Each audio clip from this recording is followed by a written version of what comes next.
How to fix Marvel Rivals Direct 12 not supported on your system error. Alright, so what you have to do first, you're gonna have to check if your PC is updated. So you're gonna go over here and search up check for updates. Then once you do that, you're gonna have to click on open. Then once you open that, it should take you to this page right here. And right here, I have an update, so I'm gonna have to download this. That's probably why I was having that problem, but for you guys, it might be a whole different process. But so if you guys have an update, just click on install. Then once you do that, it should take a while and install it for you.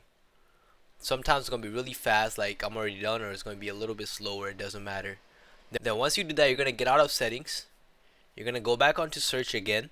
Then once you do that, you're going to have to go on Epic Games or Steam. So I'm show you guys how to do it on both. You're going to go on Epic Games first. Then once you're on Epic Games, you're going to go over here, go to library.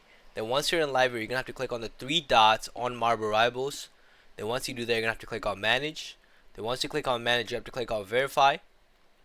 Then it should take a while and it should update your game to the latest update.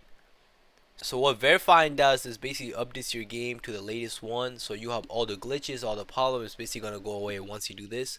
Now you're gonna have to do the same thing for Steam if you are on Steam. So what you have to do firstly, you're gonna have to right click on Marvel Rivals. Now from here you're gonna have to click on properties. Then once you're in properties, you're gonna have to go to install files. Now from here you're gonna have to click on verify game files. Once you do that, it should take a while and verify the game.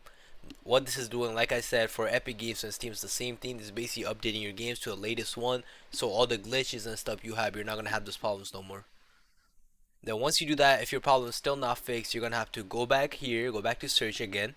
This time you're gonna have to search up NVIDIA, so it should take you to this page right here.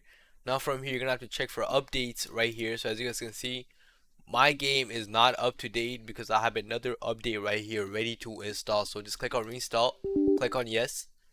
Then once you do that, it should take you to this page right here. Now this is basically going to upgrade my game to the latest one, to the current drivers and everything, you know what I'm saying? So just click on continue. It should take a while and this is going to update your install your graphics card and everything to the latest one, so you don't have that problem no more. So just wait a while. Then once you update your PC drivers, your game drivers, your game should be good to go and you should not have that problem no more. So this would have helped you. Make sure you like, subscribe, and leave a comment down below. Thank you for watching.